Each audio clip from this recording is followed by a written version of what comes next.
साईं जन पंहिंजी तक़रीर में हिकिड़े हंधि फरमायो त का सुठी ॻाल्हि दोहिराइणु इबादत आहे। सो ईअं हिकिड़ो मुख़्तसर वाक़ियो आहे। सिंध जे सभिनी सुञाण हल्कनि खे ख़बर आहे त सिंध लाइ अॻु में मां रेडियो पाकिस्तान ऐं टेलीविज़न सां वाबिस्ता हुउसि ऐं मूंखे शौक़ु हो सिंध जे अहम शख़्सियतुनि जा इंटरव्यू रिकॉर्ड करण जो। ऐं इहो ई सबबु आहे जो BBC तां उहे ख़ुशी आहे हिन ॻाल्हि जी त इहो चयो वियो त दुनिया जा तवील तरीन जेके इंटरव्यू वरितल आहिनि उहे मोहम्मद क़ासिम करे वरितल आहिनि। सो हुन सिलसिले में मुंहिंजी मरहूम ज़ुल्फ़िकार अली भुट्टे साहिब सां मुलाक़ात थी हिकिड़े दफ़े, इहो 1975 जो वाक़ियो आहे। मां ॻाल्हियूं कंदे कंदे खांसि इहो पुछो त छा को सिंध जो अहिड़ो माण्हू आहे जंहिंजे इल्म खां या तक़रीर खां या शख़्सियत खां मुतासिर हुजो। पाण फरमायूं जनाब रसूल बख्श परी जो। तो असांजी ख़ुशकिस्मती आहे त जनाब रसूल बख्श परी साहिब हिन सां वटि हिते मौजूदु आहिनि। अचो त असां खेनि सभु गॾिजी दावत ॾियूं त पंहिंजे इल्म खां असांखे वाक़ुफ़ु कनि। जनाब रसूल बख्श परी साहिब।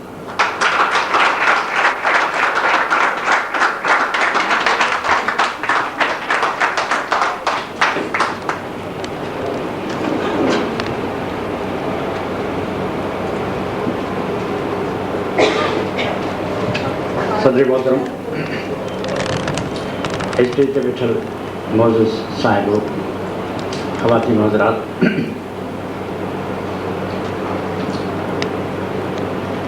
मूंखे ॿुधायो आहे त हीअ मिक्स गैदरिंग आहे, तंहिं करे मुख़्तलिफ़ ॿोलियुनि में ॻाल्हि।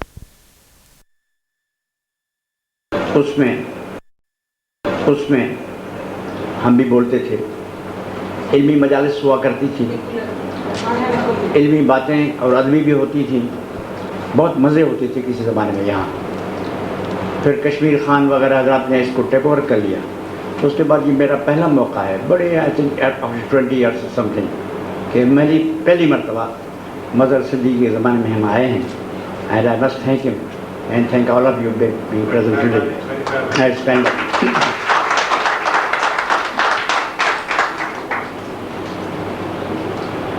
आज हम एक गैर मामूली आदमी के मुतल्लिक बात कर रहे हैं। गैर मामूली आदमी क्या होते हैं? किसी ने कहा है कि खूबी हमें करिश्माए नाज़ी खरामीस्त, बसियार शेवास बोतला के नाम नीस्त। हुस्न क्या होता है? सिर्फ महबूब की चलने की रविश पर मुश्तमिल होता है। तो कौन सी खूबियों को महबूब की हुस्न से ताबीर किया जाता है? वो कहता है बस ये एक बात नहीं होती, बहुत सारी ऐसी अदाएँ होती हैं महबूबों की जिन पर आज तक किसी ने कोई नाम नहीं रखा।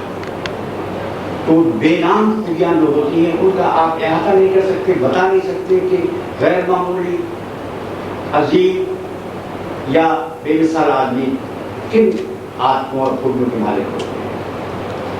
कभी वो आइंस्टाइन होते हैं, वली पैगंबर उनकी जो शान निराली है, लेकिन आदमियों में कभी वो शहंशाह होते हैं, कभी फकीर होते हैं, जो गुमनाम आदमी होते हैं, कभी वो दीवाने होते हैं, पागल होते हैं। तरह तरह के आदमी बेमिसाल होते हैं जो इस धरती के का नमक होते हैं, यानी salt of the earth. Ashok आजम हो, महावीर हो, अकबर आजम हो, मीराबाई हो, आइंस्टाइन हो, प्रोफेसर अब्दुल कलाम हो, हजारों बेनाम बेशुमार लोग हैं जो या तो जरूरतमंद होते हैं।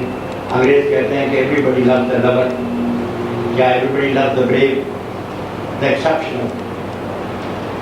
इस कायनात में जो बुनियादी फलसफे के उसूल हैं उसमें ये है कि ये कायनात मुश्तमिल है struggle and unity of the wholes, मुतज़ाद चीज़ों की इज्तिमा और उनके आपस में आविश का नाम एक कायनात। आपको इस कायनात में जो भी बड़ी चीज़ें मिलेंगी तो मुतज़ाद चीज़ों पर मुश्तमिल है, और आदमी भी बहुत मुतज़ाद। उनके अंदर जो खूबियाँ होंगी वो भी मुतज़ाद होंगी, उनकी रेंज बड़ी हो, उनकी कायनात दूसरी हो। लेनिन ने कहा है कि दुनिया के मसाइल इतने गंभीर हैं, इतने पेचीदा हैं इतने मुतज़ाद हैं कि उनका हल भी सादा नहीं हो सकता, गैर पेचीदे नहीं हो सकता और आसान नहीं हो सकता। उन मसाइल को हल करने के जो तराकीब में आदमी निकालते हैं वो भी गैर पेचीदा नहीं होते, वो बहुत ही मुतज़ाद होते हैं। दूसरी बात मैं ये कहना चाहूँगा कि ये इल्म और इरफान का मरकज़ है। इसमें आम जो बातें होती हैं वो भी होनी चाहिए, लेकिन इन पर आपकी तवज्जो उन बातों की तरफ भी मबज़ूल कराने की ज़रूरत है जो आम और सादा और आम फहम नहीं है। बल्कि इल्म के दुनिया में सबसे बड़ा सवाल है कि हर चीज़ को क्वेश्चन किया जाए। साइंसियत का पहला उसूल है कि जो भी चीज़ें या इल्म या दलाइल या बातें लोग कबूल करते हैं, द इंटेलेक्चुअल स्टेटस को should be subject to questioning and verification, and call for proof should be there at every moment of history. लोगों ने कहा है कि हर दौर को अपने पिछले ज़मानों के लोगों के इल्म, अरफान, अकीदों, उनके एक्शमेटिक ट्रुथ्स को री एग्जामिन करना पड़ेगा। मैं कहा करता हूँ कि फारसी शायरी पर आज तक जो लिखा गया है या उर्दू शायरी पर या सिंधी शायरी पर, उसको आज के दौर में री इवेल्यूएट करना चाहिए। अगर हम यूरोप, रूसी और लातिनी ज़ुबानों पर नहीं आ सकते, कम अज़ कम ये तो हमारे बस में है कि फ़ारसी शायरी के मुतल्लिक़ जो लिखा गया है या उर्दू शायरी के बारे में जो भी उलमा कराम ने लिखा या सिंधी के बारे में, उस पर हमारी राय क्या है जो हम इस नई सदी में बैठे हुए हैं, और हिस्ट्री के बारे में भी। तो हमें ऐसी महफिल में ये बड़ा प्रिविलेज पोजीशन है। एक तो तकरीर करने का या बात करने का मज़ा होता है हमारे यहाँ लॉ में। जब बजड़ी अदालतों में आप आते हैं, आप कह सकते हैं जज को बड़े आराम से कि जनाब अली, आपको ये मुकदमा सुनने का अख्तियार नहीं है। ये चीज़ आप किसी जगह कह सकते हैं, जज नो अदर प्लेस। आप सुप्रीम कोर्ट में कह सकते हैं आउटसाइड कि सही आपको तो सुनने का हक नहीं, you are not competent to hear this case. तो बड़े आराम से कहेगा प्लीज़ आर्ग्यू करो। यहाँ भी ये होना चाहिए का मतलब कि आप बातें वो करें जो आपके समझ में आए, दायरादारी से, बड़े गौर के बाद, तहकीक के बाद।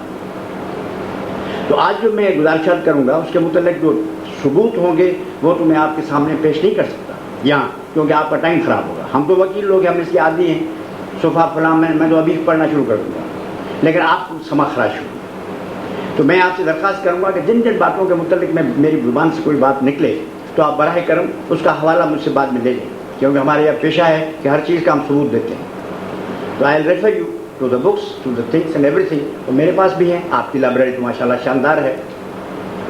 तो जब भी हम आपस में मिलें तो हमें एक दूसरे से ये तवक्को नहीं करना चाहिए कि हम सिर्फ वही कहेंगे जो हमने पहली मरतबा पढ़ा था। इसके माने कि हमने कोई तरक्की नहीं की है। अगली मरतबा आज जो मैं बातें कर रहा हूँ, अगर 5 बरस के बाद भी वही बातें करूँ, इसके माने कि I have not advanced at all, मैंने कोई और मुताला तो किया ही नहीं, मैं तो वही बातें दोहरा। तो इस सिलसिले में हमें, आपको और हमें एक दूसरे से नई नई बातें सुनने का तवक्को करना चाहिए और हमें इसके मुतल्लिक़ तैयार भी रहना चाहिए ज़हनी तौर पर। और फिर सबसे बड़ी बात है कि ऐसे मौक़े पर हमें क्या हक़ होता है बोलने वाले के लिए, और सुनने वाले का क्या हक़ होता है। सुनने वाला के लिए हक़ है कि जो सुनाने वाला है वो जो सही बात समझता है रियली वो कहे, और पूरी की पूरी एहतियात, पूरी ख़बरदारी, पूरे अदब और एहतराम के साथ वो बात मिनो अन बयान करे, जैसे कि उसने सोचा है, समझा है, महसूस किया है। उसमें कोई अपनी तरफ से इजाफा न करे। सुनने वाले का फर्ज है कि वो उस पर गौर करे, ईमानदारी से, ठंडे दिल से, और तफ्तीश करे कि ये जो कुछ कहा जा रहा है वो सही है, गलत है, ये उसका फ़र्ज़ है। आउटराइट रिजेक्ट न करे, और सुनाने वाला इस पर इसरार न करे कि मेरी बात को माना जाए। जैसे इल्म तब बढ़ेगा, बातें तब होंगी कि सुनाने वाला मिनो अन बात करे जो वो महसूस करता है, सुनने वाला इसके लिए तैयार रहे कि मुमकिन है ऐसी बातें भी हों जो अब तक मेरे इल्म में ना आई हों, या ऐसा नुक्ता नज़र, बातें वो ही हों लेकिन नुक्ता नज़र में कुछ ऐसी बातें हों जिसकी तरफ मेरा तवज्जो मबज़ूल न कराया गया हो।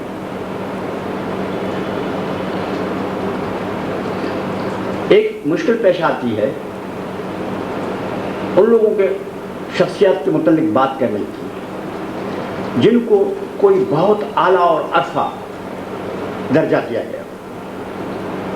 मसलन हुजूर की आप तारीफ करें, आप क्या तारीफ करेंगे? हमारे हिंदू भाइयों के सामने आप अवतारों की तारीफ करें तो इससे क्या होगा? आप field marshal Montgomery, field marshal general Zhukov की तारीफ करें तो is carrying coal to castle, लोग पागल आदमी हो गया है। लेकिन सवाल ये है, और ये बड़ा ट्रैप है,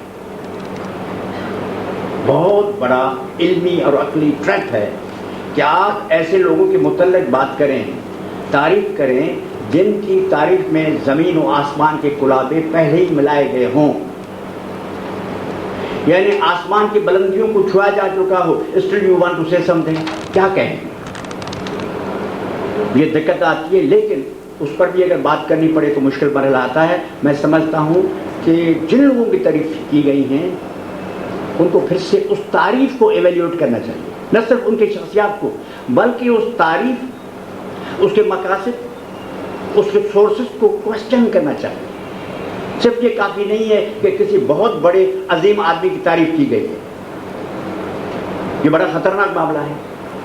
लेनिन ने कहा था, अच्छे आदमियों को जिंदगी भर चीरा फड़वाया गया दरिंदों की तरह, दरिंदों के हाथों से। जब वो मर गए तो उनको बुत बनाकर उनकी पूजा शुरू की। और किसी और ने कहा है कि बहुत सारे आदमी हैं जिनकी जिंदगी पर इबादत की गई और उनके मरने के बाद उनकी ऐसी तारीफों के तहम तक उन्हें दफन कर दिया गया कि तारीफ के नाम पर उनकी तारीफ का सारा जोहर, उसका सारा खमीर, उसका सारा नमक दफन कर दिया गया और तारीफों के पुल बांधे गए। दे वर मर्डर्ड थ्रू प्रेस। अंग्रेज कहते हैं टू किक समबडी अपस्टेयर्स। किसी आदमी को बनाना है, यूजलेस बनाना है, तो उसको बड़ा होता है। जो खाली हो, लैब पर बैठा है, डायरेक्टर फलाना, बोर्ड फलाना फलाना फलाना, president republic of Islam, number one commander in chief फलाना forces, non existent commander in chief non existent forces. वो बैठा है, टेबल रखा हुआ है, खा पी रहा है, मज़े कर रहा है। जैसे खलीफतुल मुस्लिमीन अमीरुल मोमिनीन अब्बासियों के बाद वाले दौर में खलीफतुल मुस्लिमीन होते थे, बैठे होते थे, सारा दिन नमाज होती थी, इक़्तिदार में कोई अमल दखल नहीं था, तो उनकी पूजा हो रही थी, पाठ हो रहा था, आरबी हो रही थी। ये बात भी मैं आपकी तवज्जो के करना चाहता हूँ। I think enough is enough. Urdu का हक मेरे ख्याल में इतने हद तक है। अब कुछ लोगों को सिंधी में भी बातें सुनने का ख्याल है, मैंने चिट्ठियाँ मिली हैं, मैं चाहता हूँ कि सिंधी में भी कुछ बोल रहा है। Do you agree?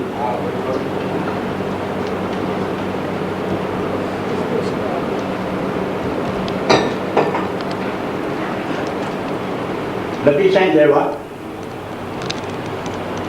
कच्छे काछोटी नांगन बधी ॾींहं जहिड़ा आया जग में तहिड़ा विया मोटी, उन्हीं जी चोटी पूर्व थींदी पधरी।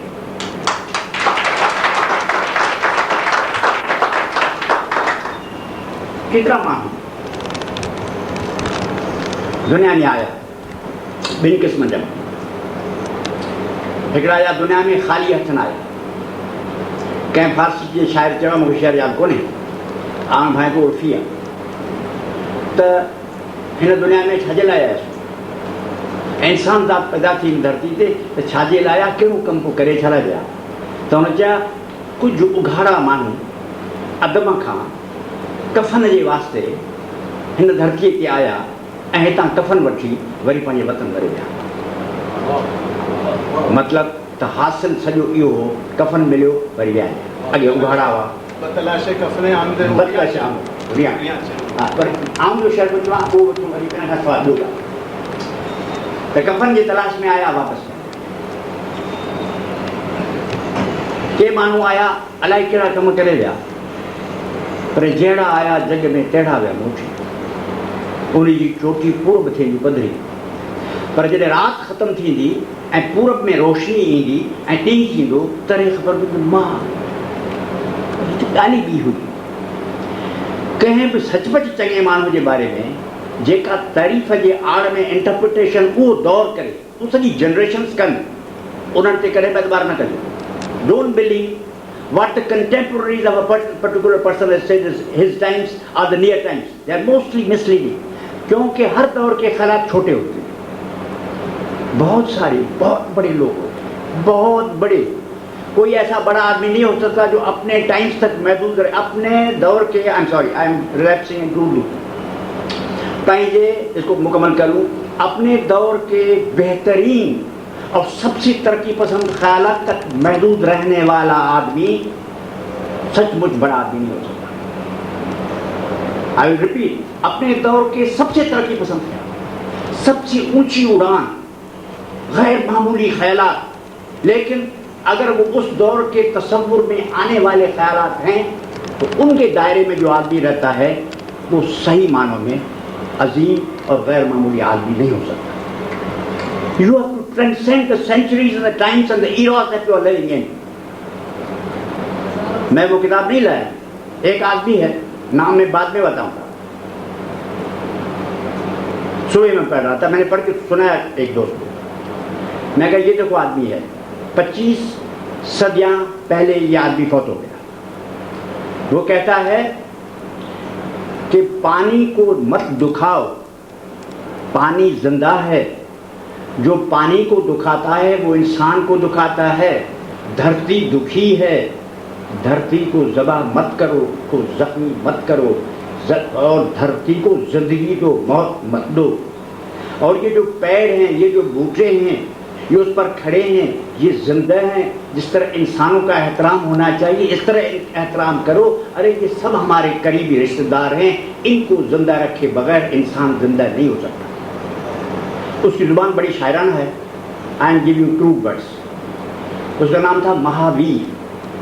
अब नाम इतना दिलचस्प नहीं है क्योंकि मुसलमान है, उसमें शमसुद्दौला वगैरह वगैरह बड़े बड़े और चमकदार नाम होने चाहिए। महावीर छोटा सा नाम है, लेकिन जुल्फाइन कि 25 सदियाँ आज एनवायरमेंटल्स को याद आया है कि धरती भी ऐसी है जो जख्मी होती है। एक दूसरा आदमी था, तो उसने कहा कि देवताओं के प्यारों को जो मालूम हुआ बड़े अरसे के बाद कि इंसान को सिर्फ पैदा होने का नहीं, जिंदा रहने का हक है और होना चाहिए, और जिंदा रहना भी अजियत में नहीं, सेहत के साथ जिंदा होने का हक होना चाहिए। इसलिए देवताओं के प्यारे ने इराक और दूसरे ममालिक से जड़ी बूटियाँ, क्योंकि उस जमाने में जड़ी बूटियाँ थी, और लेके इंसानों के सेहत के लिए और सारे जिंदा चीज़ों के सेहत के लिए इंतजामात किए हैं कि जानवर भी जो जीदार हैं वो जिंदा रहें और सेहत के साथ जिंदा रहें। अकबर आजम ने कहा था कि बचपन की शादी सेहत के लिए नुकसानदेह है। एक राजकुमारी की शादी हुई थी तो वो घोड़े पर सवार होकर फौजें लेके वो वहाँ पहुँच गया, फौज नहीं पहुँची, किले के दरवाजे पर खड़ा हो गया, ये मासूम लड़की है, इसकी शादी मत करो। मिसाल हजार होते हैं अपने दौर से बहुत These were the people, giants who looked centuries। अब लतीफ़ की शायरी या बड़े आदमियों की शायरी पढ़ेंगे तो ऐसा ही मालूम होगा। इन ख्यालात को आपके सामने पेश करते हुए मैं इस आदमी का जिक्र करूँगा जिसका अभी जिक्र हुआ है। मेरी नज़र में दो बातें कहनी चाहिए। एक तो ये कि हिंदुस्तान के तारीख का सबसे मजलूम आदमी ये है। ज़्यादा जुल्म इस पर उन लोगों ने नहीं किया जो उसके मुखालिफ थे, ज़्यादा उन्होंने कहा जिन्होंने इसके हमदर्दी और उसकी ताबेदारी और फरमानदारी का चोगा पहनकर उसको कत्ल किया। उस दिन मैं इस्लामाबाद में तकरीर कर रहा था, अगली सफ़ों पर हमारे तालिबान भाई बैठे थे, नवाब रज़ा नसरुल्लाह थे, मौलाना फजल रहमान मेरे साथ थे, जनरल मुजीब रहमान, जनरल चिश्ती, सारे लोग हम बैठे थे, तकरीरें कर रहे थे। मेरी जब बारी आई तो मैंने कहा कि कायद-ए-आज़म 2, 4, 5 हैं, आज मुझे किस कायद-ए-आज़म पर बात करनी चाहिए ये मुझे पता नहीं है। आई don't know which Quaid-e-Azam should be referred to today.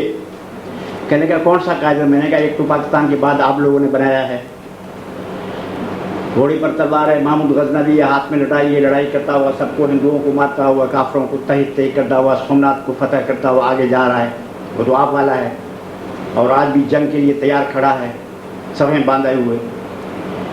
एक तो वो गरीब आदमी था जो चलता था और सारे ये जो उलमाए किराम बैठे हैं उसको गालियाँ देते थे।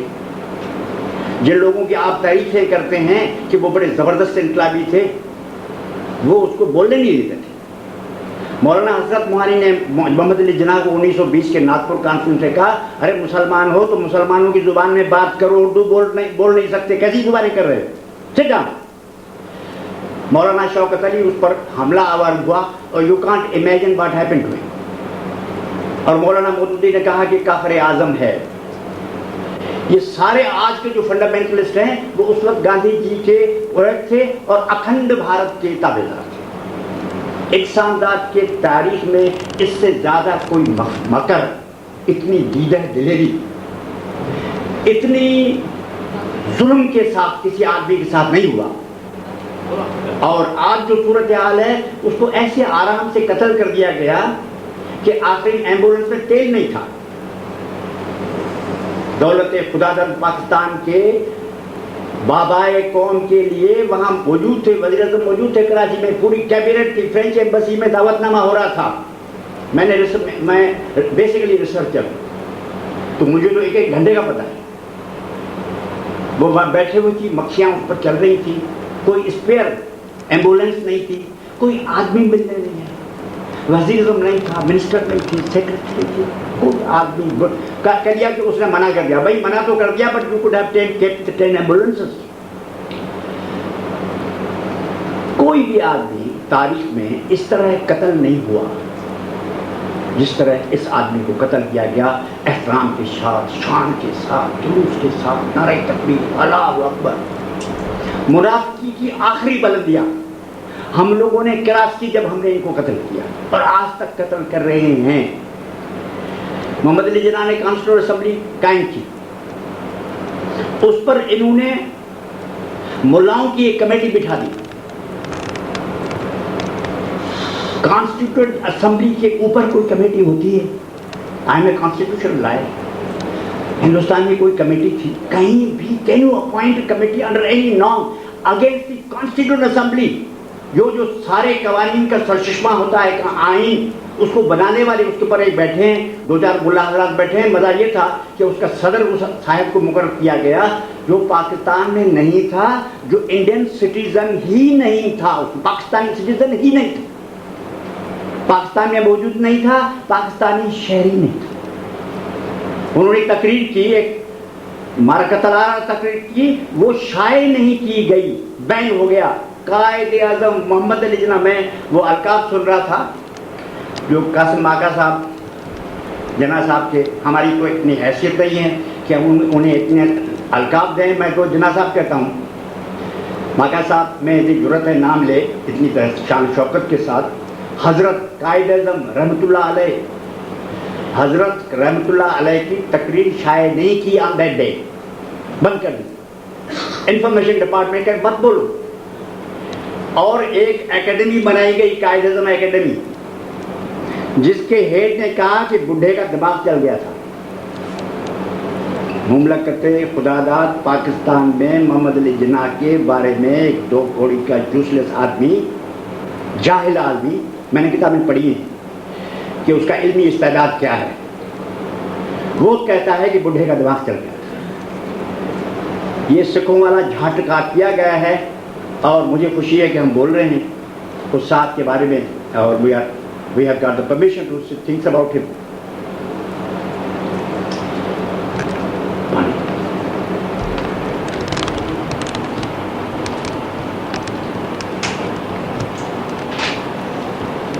गुजरात के सूबे में एक स्टेट है, छोटी सी स्टेट, उसमें एक छोटा सा गांव था पानेली,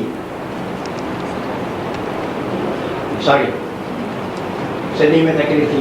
गुजरात के स्टेट में, सूबे में एक नंढड़ी रियासत है, करपुरखा नंढी, तमाम नंढड़ी, तंहिंमें हिकिड़ो ॻोठु पानेली। उनमें हिकिड़ो इस्माइली वापारी मेघ जी पूजा रहंदो हो। तंहिंखे 3 पुट हुआ, वालजी भाई, नथू भाई, जीणा भाई, ऐं धीअ हुयसि मानबाई।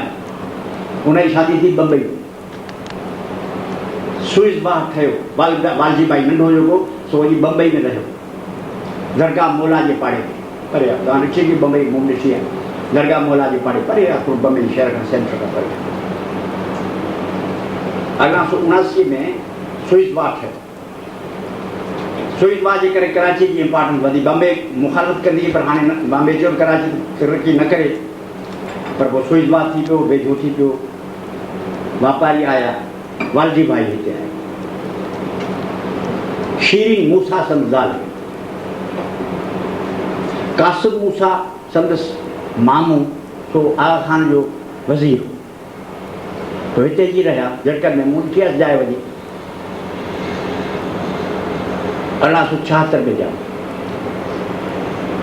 मोहम्मद अली जिन्ना के पढ़ने जो शौक़ न हो मोहम्मद अली जिन्ना तज़ादन जो मजमू तमाम वॾा तज़ाद नंढड़े ॻोठ मां आयो हो पानेली मां ऐं नंढड़ो वापारी हो हिकिड़े वाइसरा चयो आहे त हिन जो पीउ मच्छियूं विकिणंदो हो ऐं हीउ बि अहिड़ो तिरकंदड़ ऐं ख़ौफ़नाक माण्हू आहे मोहम्मद अली जिन्ना जो हथनि मां तिरकियो वञे ढल नथो ॾिए मोहम्मद अली जिन्ना जे सभ खां वधीक ख़तरनाक दुश्मन उहे हुआ जेके चवंदा थी हथ में ढल नथो ॾिए मौलाना जी तकरीर करो मौलाना वज़ीम में बड़े ऐं बरद मकाने बेहोश थिया असां जहिड़े माण्हू जी तारीफ़ करे रसीद अलाए छा ॾेई छॾी पर हिन जी तारीफ़ जो कंदो इहो ॿुधंदो ख़ुर्शीद लिखियो आहे सेक्रेटरी ख़ुर्शीद आहे तंहिं चयो आहे हिकिड़े भेरे चई तई हिकिड़े भेरे गांधी साहिबु आयो जिन्ना सां मिलणु ऐं उन ॻाल्हियूं ॿोलियूं थियूं मूं चयोमांसि जिन्ना साहिबु हाणे तव्हां ज़ुल्म था कयो गांधी तव्हांजी हेॾियूं सुठियूं सुठियूं ॻाल्हियूं तव्हांखे ॿुधायूं ऐं तव्हांजो जवाबु न कयो तव्हां खिसकी ॻाल्हाया इहो सुठो बि न हो तव्हांजो तॾो हो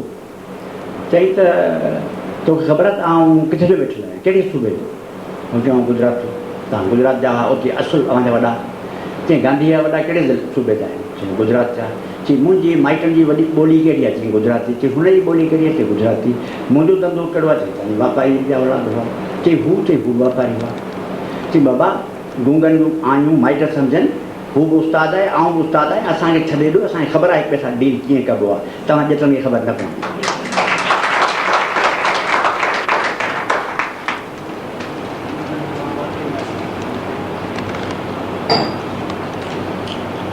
जिन्ना पढ़ण जे ख़िलाफ़ घणो महत्व आहे घोड़नि ते चढ़ंदो हलंदो प्रिंसिपल ॿ टे पैसा वारो घोड़नि ते चढ़ंदो हलंदो रांदियूं पियो कंदो स्कूल जे सभु वेझो हलंदो नतीजो त घर में वेही 2 टे दफ़ा पढ़ाइनि 14 सालनि जो थियो करे मदरसे में दाख़िल थियो मिंटूं करे दाख़िल थियो महीने खां पोइ कोन पढ़ंदुसि वरी वियो कोई बाबा नथो पढ़े तेसि पुलिस खुटी वियो डिग्री थियसि 9,000 रुपए पैसा कोन हुअसि बाबा हाणे तुंहिंजी पढ़णु ख़तमु पढ़े उहो भाॻो ई नथो पढ़े त भला पोइ हली दुकान ते वेहे पोइ दुकान ते रहे 23 ॾींहं कुल दुकान ते वेठो पोइ चयो नथो पढ़ा वॾो पुटु नथो पढ़ा बाबा नथो पढ़े हाणे छा कयो पोइ चयो भला हिनखे कहिड़ा ॿिए मुल्क में कढी छॾियूं मिंटूं करे हितां अंग्रेज़ वापारी न अथनि जिन में सिंध मां वियतनाम में बि ईअं हूंदो चाइना में बि ईअं हो त माण्हुनि खे हिते वर्क ऐं स्टडी टूर ते ॿाहिरि मोकिलींदा इहो जीवन वर्क ऐं स्टडी टूर ते हो हीउ जेको देंग शॉपिंग चीन जो माण्हू इहे सभु वर्क स्टडी टूर छुअण लाइ बि वर्क स्टडी ते वियो हो फ्रांस कॉलोनियल कंट्रीज़ में थींदो हिनखे बि चयूं तोखे स्कॉलरशिप ॾींदा तूं वञी पढ़ मञी त कोन थिए बराबरि आहे हिनखे मोकिलियो माण्हू चयो त हीउ वेंदो खणी वेंदो तंहिं करे हिन जी शादी कराए छॾ सो वरी वठी स्पोर्ट पाने जी ओॾे हुते शादी कराईसि MA ॿाई आहे शादी करे 15-16 साल वठी आया मदरसे में वरी दाख़िल कयूंसि पोइ वरी चर्च मिशन स्कूल में दाख़िल कयूं त अंग्रेजी अचेसि 16 साल जी उमिरि में हलियो वियो इंग्लैंड मोहम्मद अली जिन्ना जी आदत हुई 180 डिग्री जा टर्न ॾियण उते वञी दाख़िल थियो उते वेठो 2 महीना वेठो 2 महीननि खां पोइ चवंदा पढ़ां कोन थो बारिस्टर थो थिया अबा ख़ैर जब वो फारिस्टर हाल में दादा भाई नौरे जी तकरीर ॿुधी आहे उहो तकरीर में मूंखे ख़बर आहे त हिंदुस्तान वारा थियणु खपे इहे वापारी सभु यूज़लेस आहिनि मूंखे नथो वणे पुलिस खे मूंखे नथो वणे ऐं बारिस्टर थो थियां फिट्स ते CD वारो में अची लीगल डिग्री थी सॼो ख़ुदा जा बंदा मूं कोई वॾो पुटु वापारु करे धंधा संभाल असांजा वरी बैरिस्टरी कहिड़ी भला पैसा मूं तोखे न कयां थो पैसा ॿिया वठंदुसि कोन जेकी तो मूंखे न पर ॿाहिरि हीअ ज़िदी हो की बसि बैरिस्टर थो दादा भाई नौरे जी बैरिस्टर आहियां पोइ बैरिस्टर थिया माशाल्लाह पिणु छा कयो भला उतां हेॾ जी बैरिस्टर कयो पढ़ियो महिनत करे राति ॾींहुं करे पढ़ियो अंग्रेज गानो जेका स्टार्ट हो मैट्रिक ही कोन हो, छ दर्जाई पढ़ियल कोन हो, अनपढ़ियल माण्हू हो, मदरसे में वियो, ही कुल पढ़ियो 2 साल, टोटल पढ़ाई नहीं 2 साल, कुछ कोन पढ़ियो। ऐं जो लेटर लिखिया ते मैं पढ़ियो आहे, मैं लिखिया त सिंधी लिखण पढ़ण ईंदी आहे, पढ़ी कोन, हिते रिकॉर्ड ई कोन सिंधी पढ़ियो, लिखिया सिंधी में पढ़ी। मूंखे एग्ज़ाम्पशन मिले रोमन लॉ खां ऐं बैंक, इम्तिहान ॾिनई ख़ैर मां फेल थियो, सख़्तु महिनत कई, वरी इम्तिहान ॾिनई फेल थियो, वरी सख़्तु महिनत कई, वरी इम्तिहान ॾिनई पास थियो, ऐं 3 साल जो कोर्स, 4 साल जो कोर्स 3 साल में पास थी, ऐं ये यंगेस्ट बैच इम्तिहान पास करे रहियो उते कोन, ऐं आयो कोन, वरी 6 महीना रही, वरी आयो बॉम्बे, कराची कोन आयो, उते वकालत हरीस खान इहे वेठो, केस बंदास बुखनि भरंदो, सफ़ा पकनि ॾे, मजिस्ट्रेटी लाचार मजिस्ट्रेटी कई, कोन हलियुसि, आख़िर में वकालत कई, पोइ हली। पहिरियों कमु ईअं कई इस्माइली मज़हब तां इस्तीफ़ा ॾेई छॾियो, ऐं इस्माइल नथो इसनाशरी शियो थी। नतीजो ही त कुंवार जेका मासूम कासिम भाई जी जेका हुनखे मिलणी हुई उहा न मिलियसि। पर्सनल लाइफ में ही was the most unfortunate person, हिन माना में त हिन पंहिंजा सभई ख़ुशियुनि जा दरवाज़ा पंहिंजे पॉलिटिकल डिसीजन्स जे करे बंदि करे छॾिया। उहा कुंवार त जॾहिं ॾाढी दिलचस्पी हुई, पर न थी, उहा जेका पोइ शादी कई पारसी, उहा बि टंग करियो, कुर्सी ते वेही रहंदी हुयसि, ॻाल्हियूं करी, ख़बरूं ठाहे, पार्टियूं मीटिंग में छॾ, कचहरी करे मूंखे ॿुधाए, बाबा मूंखे टाइम कोन्हे, कचहरी कीअं मीटिंग छॾ मीटिंग, वरी माण्हू खे भॼाए छॾे, ॿाहिरि वॾो दास्तान आहे हिन जो ऐं संदसि ज़ाल जे बारे में वॾो गोड़ थियो, ही कुड डू दैट, हिनखे उहे शयूं करे छॾ। 1906 में दादा भाई नवरोजी जो सेक्रेटरी थियो, कांग्रेस में शामिल थियो, तमामु कॉर्पोरेशन जो मेंबर थियो, शाही असेंबली जो मेंबर थियो, वकील वॾो थी वियो, तमामु वॾो वकील।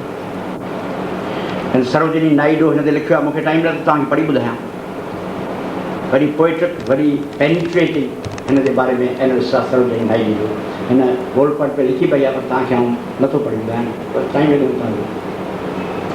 हुन चई त हीउ ॿाहिरां ॾाढो थधो माण्हू आहे, ॾाढो कोल्ड आहे, रेज़र शार्प कोल्ड आहे, ॻाल्हाए नथो, कंहिंखे लिफ्ट ई नथो ॾिए, जेको नवां कपिड़ा विझो पियो वञे, बारिस्टर थो थोरो लही करे पियो वञे, त हिन जे अंदरि में हिकिड़ी औरत जहिड़ी नफ़ीस दिलि आहे, हिन जो ॿाहिरां जो को तरीक़ो ॾिसंदो हुजे, हिन जे अंदरि शाइस्तगी आहे, हीउ लॼारो माण्हू आहे, हीउ रोग रुगो माण्हू खे इन करे करे थो जो अंदरि लॼारो माण्हू आहे, ऐं हीउ ह्यूमन लाइफ में तमामु वल्नरेबल, ॾाढो हिकिड़ो हसास दिलि रखंदड़ माण्हू आहे, ऐं उनखे उहो लिकाए थो पंहिंजे जज़्बनि जे सर्द मोहरीअ जे ज़रिए, तमामु सुठी हिकिड़ी पेनिट्रेटिंग आहे। हाणे उन वक़्तु जी दुनिया जे में हीउ कांग्रेस में शामिल थियो, और दुनिया कहिड़ी हुनखे 2 टे ॻाल्हियूं सम्झणु खपनि। पहिरियों ॻाल्हि त अंग्रेज़ पंहिंजे बलंदियुनि ते, तव्हांखे ख़बर आहे त सरमाएदारी पहिरीं इटली में आई, पोइ जो तख़्तगाह फिरियो, हालनि में वियो, पोइ वरी कुझु ॾींहं जर्मनी में हुई, पोइ अंग्रेज़ बादशाह सॼो मुल्क जो द ग्रेटेस्ट पावर थी, आसमान में बसि, अहिड़ी रोमन एम्पायर खां पोइ ॿी अहिड़ी एम्पायर कान थी, जीअं हाणे ब्रिटिश एम्पायर खां पोइ अमेरिकन एम्पायर आहे, हिन खां पोइ ॿी शइ कान्हे। हिकिड़ी ॻाल्हि आहे 1857 जो बलवो थी चुको हो, तंहिंजे करे मुस्लमान मातूब हुआ, सर सैयद खान सईद सईद अहमद चयो हो मुस्लमाननि लाइ पॉलिटिक्स हराम आहे, अलीगढ़ क़ाइमु करियो, वफ़ादारी ॾेखारियो, अंग्रेज़ सां अचो। इन खां अॻु में उलमाए किराम जो फ़ैसिलो त अंग्रेज़नि जो किताब पढ़णु गुनाह आहे, वरी अज़मत रफ़्ता हासिल कबी। कंहिं माण्हूअ चयो आहे त जेका ॻाल्हि मुमकिन आहे, जेका ॻाल्हि आदर्शी आहे, सा घणियुनि हालतुनि में मुमकिन जी दुश्मन हूंदी आहे। Ideal solutions are always the enemies of possible solutions. त हू त उहा ववार लॻाए वेठा त वरी त हज़रत उमर जे ॾींहंनि में मुसलमान थींदो, मुस्लिम हैदर करार थी वेंदो, मुसलमाननि जी क़िस्मत जो त ॿेड़ो तार थी वेंदो। उहे जेके राम राज जा ख़्वाब हुआ हिंदुनि में, मुसलमान में उहा सल्तनत क़ाइमु करिजो ऐं तलवार हथनि में खणी तलवारूं हाणंदे ऐं गाज़ी थियण जा ख़्वाब जेके हुआ सलाउद्दीन अयूबी जा, उन्हनि मुसलमाननि खे नई दुनिया में एडजस्ट थियण थिए। सवेल कवि अहमद साहब तव्हांखे ॿुधायो त मुसलमाननि जी हालत ख़राबु हुई। उनमें हिकु नंढी ॻाल्हि थो करणु घुरां त मुसलमाननि चेंज थियणु चाहियो ई न थिए, हुननि पंहिंजी बेइज़ती त सम्झी। ग़ालिब खे मोकिलियो वञे तालीम त फलाणे त वञे टीचर थी, उते ॿाहिरि वेठो पंहिंजे हुन में सवार में त प्रिंसिपल अची मुंहिंजो इस्तक़बाल कंदो त हीअं आया आहियो तव्हां महिरबानी करे आया थोरी इस्तक़बाल करे कतारे मूंखे वठी हलो कुर्सीअ ते चयो बाबा तूं मुलाज़िमत करो ई इस्तक़बाल कहिड़ो कंदो चई त मुलाज़िमत ऐं सरकार जी कयां थो पंहिंजी इज़त वधाइण लाइ तूं प्रिंसिपल इज़त आज मुंहिंजो कई कान मुंहिंजी बेइज़ती आहे वञा थो लाभन ख़ानदान जो माण्हू आहे शहनशाह जो सफ़ीर आहे शाइर आहे फलाणो को वरी उस्ताद थी पंहिंजी इज़त घटाए विया आहिनि मुसलमान माज़ीअ मां ॿाहिरि निकिरण लाइ तयारु कोन हुआ हिकिड़ी सूरत हाली आहे चवनि सिंधीअ में त घुरे तूं मथां ॾींदोसीं आऊं कोन अलाह कंदो सभु कुझु तंहिंजे करे हे ॿाहिरि निकिरण लाइ तयारु कोन ऐं हिंदू जेके 800 साल अज़ाब में हुआ तिन उहे तव्हां ख़बर आहे एडवर्सिटी माण्हुनि ते मुसीबतूं जेके हूंदियूं आहिनि से माण्हुनि खे बुराइयूं बि ॾींदियूं आहिनि ऐं ताक़तूं बि ॾींदियूं आहिनि अरब हुआ जंग में पिया हुआ जानवर वांगुरु फिरदौसी शहर तव्हांखे ईंदो हूंदो ज़शीरे शुदर खुरदरो सूसमार अरबरा अबजाए रसी दस्तकार कि तख्ते कयाना कोन अंदाज़ तो वो बरको है चट कर दो अरब संघ जो गोश्त खाई गोहूं खाई ऐं हाणे अहिड़ा मक़बर थी विया आहिनि कयाना ते तख्तगार जी आरज़ू था रखनि ऐं आसमान थुक थी वियो थुक हिननि रज़ीननि खे मुल्क में मालिक बनायो फिरदौसी जहिड़ो माण्हू त इहे जेके रणनि पटनि ऐं साहिरान में बदनसीब माण्हू मुसीबत में परवरिश पवनि था उहे वरी अंदरां पीना थियनि था मुसीबत में इहे दुनिया तज़ादनि जो मज़ो कॾहिं एडवर्सिटी मुसीबतूं पवंदी आहे पर उहा माण्हुनि खे मज़बूत बि कंदी आहे ताक़तूं बि ॾींदी आहे उबतड़ पैदा कनि मंगोल हुआ पिया हुआ अलाए किथे अंदरि पिया मुसीबत में पिया हुआ अंगूं निकिता त यूरोप ताईं पइजी आग तूफ़ान सबबु त मानी खाईंदा थोरी हुआ हज़ारे महिल पंधु कंदा हुआ चरागान जे पुठियां हलंदा हुआ अहिड़ी ज़िंदगी हिन जी हुई त उन ज़िंदगी हिननि खे ख़तमु करे छॾी अरब ईअं हुआ हिंदू 800 साल मुस्लमान जा ठहे रहिया मुसलमान रूल छा हो तव्हांखे ख़बर ई हिन दौर रुॻो कूड़ मैन्युफैक्चर कया अंग्रेज़नि में कूड़ कया हिंदुनि कूड़ ठाहिया पुराणे ज़माने जे बारे में कूड़ ठाहिया मिथालॉजी कंहिं ज़माने भुटो साहिबु वेठो मूंखे चई त ॻाल्हि ॿोल पे हली केस पे हलाई अंदरि केस पे मिलिट्री हलियो ऐं ॿाहिरि आहे त पाण वेठो हफ़ीज़ पीज़ादो हो हफ़ीज़ हू लाखो हो त मूंखे चई कीअं आयो हिन बारे में त हुन हफ़ीज़ पीज़ादा चयसि त पल्ली जो किताब पियो लिखे सोशलिज़म ते ऐं नेशनलिस्ट बि आहे ऐं सोशलिस्ट बि आहे त भुटे साहिबु मूंखे तूं नेशनलिस्ट कीअं थियो सोशलिस्ट जे पोइ नेशनलिज़म कीअं थींदी क़ौम सां कहिड़ो वास्तो मुंहिंजो इहा आहे सोशलिज़म बाबति मिथालॉजी हिकिड़ा कूड़ ठाहिया विया आहिनि सोशलिज़म जे बारे में सोशलिज़म बाबति हिते पाकिस्तान में अथॉरिटी आऊं आहियां हीअ ॼटनि सभु वेठा आहिनि कूड़ कूड़ियूं कहाणियूं कयूं आहिनि त सोशलिस्ट हुजे त संदसि क़ौम तबाह थी वञे मुल्क बर्बाद थी वञे वात मां बड़क दॿाड़े मुल्क करे रुॻो वेठो लेनिन ऐं मार्क्स जा नारा हणे इहो कूड़ आहे मिथालॉजी आहे की पाकिस्तान ऐं हिंदुस्तान जे बारे में हिकिड़ी आहे लीगी मिथालॉजी ॿी आहे कांग्रेस मिथालॉजी टी आहे ब्रिटिश मिथालॉजी इन्हनि कूड़ ठाहे छॾिया वॾो सिस्टम आहे मज़ेदार कूड़ आहिनि अल्फ अली जे कहाणी खां वॾा कूड़ मसलन कांग्रेस जे मिथालॉजी ते गौर कयो अखंड भारत पंहिंजा पाण में ठाहियूं भारत अखंड कॾहिं हो भारत जो वॾे वॾो स्कोप हो राजा हर्ष जे ॾींहं में तंहिंखां पोइ अकबर आज़म तंहिंखां पोइ औरंगज़ेब वॾे में वॾी स्टेट भारत जी हुई ब्रिटानिया जो दौर पर उन में बि हिते स्टेट्स हुयूं नंढियूं केतिरा इलाइक़ा हुआ जेके हिंदुस्तान जे वॾे अखंड भारत हुई कोन सभई स्टेट्स हुयूं सभई माण्हू अल सिंध वल हिंद पहिरियों कूड़ हो राम राज जे ॾींहंनि में माखीअ जूं न रुपए वई कांग्रेस जो कूड़ नंबर ॿियो बाबा हुन में त 99% माण्हू शूदर हुआ वाजिबुल क़तल हुआ माण्हू छो ई न थी सघिया नमूतरी बद ब्राह्मण जेके हुआ से चवंदा नज़र जे कॾहिं कंहिं माण्हू ते पइजी वञे त उन माण्हू खे मारणु खपे त तूं ओड़ी बिगाह वक़्त ते पाक ब्राह्मण जे अखियुनि अॻियां छो आहे जो उन अखियूं नापाक थी जॾहिं वेठे मूं पढ़ियो मनु शास्त्र मूं पढ़ी दोस्तनि खे ॿुधायो त ब्राह्मण जेकॾहिं हज़ारे गुनाह करे पर हुनजे पेट में जेको इल्मु पियो आहे उहो इल्मु उन बाहि वांगुरु खाई वेंदो हुनजे गुनाहनि खे ऐं उहो पाक ऐं पोतर रहंदो इहो हू कानून तॾहिं मुस्लमाननि जी उथाल बि बाबा 800 साल मुस्लमान रहिया हज़रत औरंगज़ेब रहमतुल्लाह अलैह तंहिं मंदरनि खे पैसा ॾिना उभार हूंदा हुआ सभु भाकर पाए वेठा हुआ तुलसीदास हो इंसाफ़ हो अदल हो बाबा ख़िलाफ़त रास्ता में अदल हो हुज़ूर जिन जो लाश मुबारक रखियो 2 ॾींहं दफ़न न थिए थियो तलवार जी बाहि ॿरे पई ख़लीफ़ा सभु क़तल करे छॾियूं सिविल वॉर हली फॉर 300 years असीं तारीख़ जा ॼाणूं वेठा आहियूं असांजे अॻियां इहे कवालियूं वेठा असांखे ॿुधायो असांखे लम्हे लम्हे जी ख़बर आहे जो छा आहे, सॼी ॻाल्हि जी असांखे ख़बर आहे, अञा बि असां कूड़ कयो।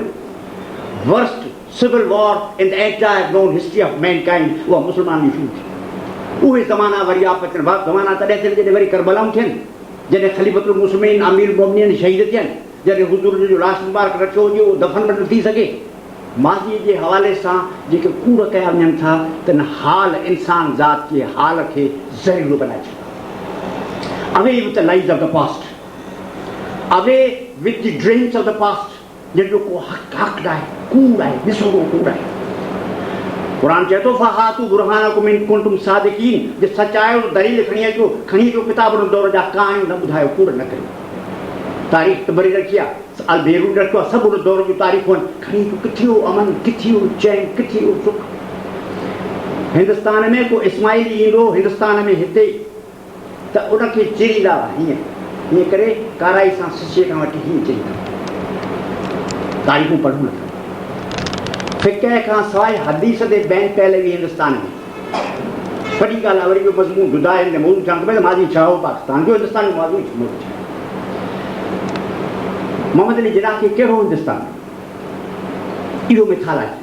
ऐं कांग्रेस ऐं मुस्लमान हिंदू भाउर हा छा में हो, मुस्लमान 8 साल हिंदुअनि जा मंदर ॾाठा, हुनखे ज़बह कयो, हुनखे जीअरो हलणु कोन ॾिनो, मुस्लमाननि खे हलणु कोन ॾिनो, सिंध खे हलणु कोन ॾिनो, पंजाब खे हलणु कोन ॾिनो, बंगाल खे हलणु कोन ॾिनो, गोलकंड बरार जे रियासत खे हलणु ॾिनो। हीअ त क़त्ले आम हो। छाजो इस्लाम, छाजो कहिड़ो बर्बरियत ऐं वहशानियत जो दौरु हो, उनखे तव्हां खणी आसमान ते चढ़ियो आहे। कांग्रेस खे इहा ॻाल्हि छूट से चयो त इहो प्रिटेंड कयो वञे त मुस्लमान जी हुकूमत तमामु आइडियलिस्टिक ऐं वॾो लॉ एंड ऑर्डर वारो स्टेट हुई। सबबु त हिंदुअनि सां 8 साल थिया हुआ वहिल, हुननि चयो त हाणे आयो आहे मेजॉरिटी गवर्नमेंट जो टाइम, अंग्रेज़नि खे आस्ते आस्ते करे कढी छॾिबो, पोइ हुकूमत कंदासीं आऊं वताए फ़क़ीर वांगुरु, ईद जो ॾींहुं अचे पोइ सभु आऊं ऐं अमां वञूं, सॼो ॻोठ वञे मरी, माण्हू मानी पचाए तयारु करे ॿोड़ू रधे सेवयूं पचाए रखनि, पोइ आऊं ऐं अमां वञूं, पोइ सभु खणी अचूं, पोइ वरी अमां बि वञे मरी, पोइ खाड़े वताया खा। तंहिंजे करे हिंदुस्तान में थिए सभु अंग्रेज़ वञण हलिया, मुला वठी उनखे तकरीरूं कराए, उन मानी बणियूं खाराए तयारु करे बेच ऐं हूरनि जा हवाला ॾेई मुला थिया, हूरनि जे वीचार मुल गॾिजी हूरनि खां बि आहे कान, माण्हू उॾनि मरनि खाधो हुजे।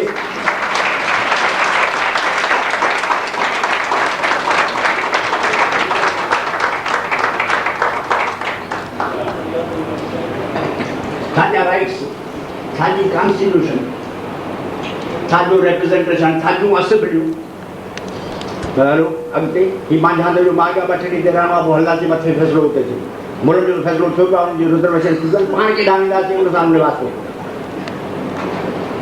इहा सूरत हाल हुई कांग्रेस जी। कांग्रेस जे बारे में ॿी मिथालाजी हलाई आहे, कांग्रेस एंटी ब्रिटिश हुई,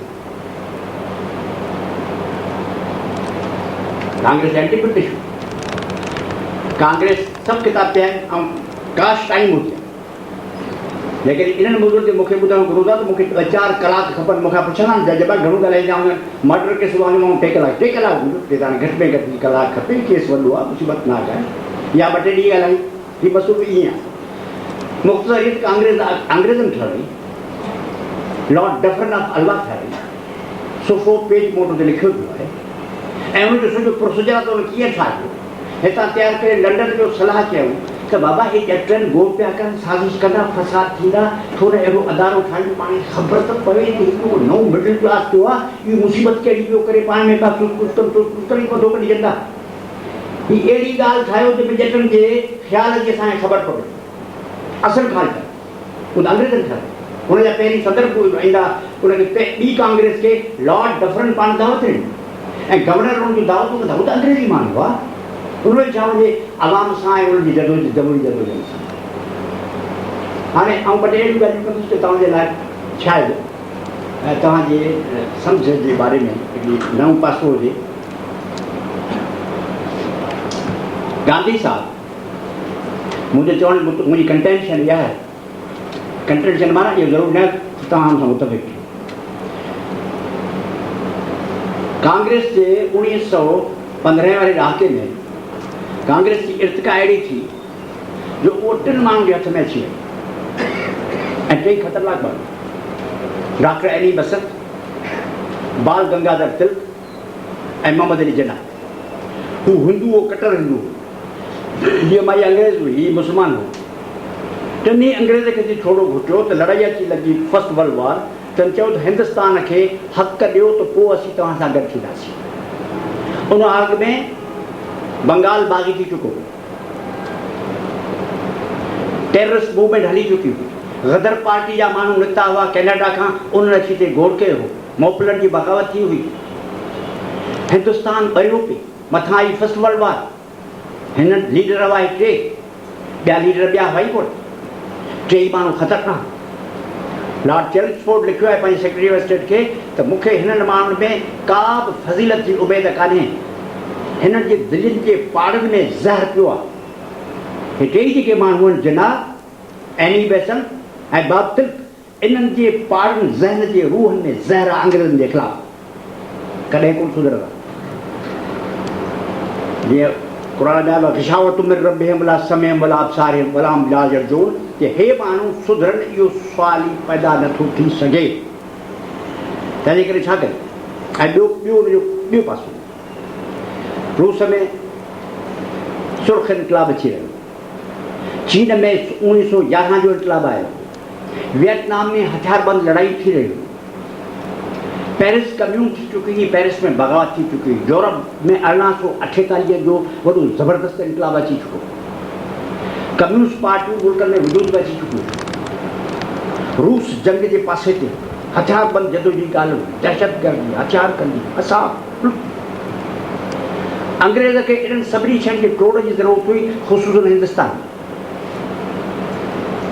अंग्रेज़ खे अहिड़े क़िस्म जी लिबरेशन मूवमेंट जी ज़रूरत हुई जंहिंमें वेड़ जी ॻाल्हि न हुजे, हथ वधनि, बाबा जान ॾेढ बंदा ॾेई वञ नाले अलाह जे, जॾड़ा आहियूं लाचार बाबल ॾेई वञ नाले अलाह जे। इन लेवल जी साम्राज दुश्मन जदोजहद जी ज़रूरत हुई, अहिड़नि माण्हुनि जी ज़रूरत हुई जे अर्ज़ु करे, गुज़ारिश करे, फर्शी सलाम करे पंहिंजा मुतालबा पेश कनि, जीअं शहनशाह जे दरबार में आदाब जे बंदगी हूंदा आहिनि, उहे बजा आणे पोइ मुतालबा कनि। अहिड़ो माण्हू हुननि महात्मा गांधी ॾिठो।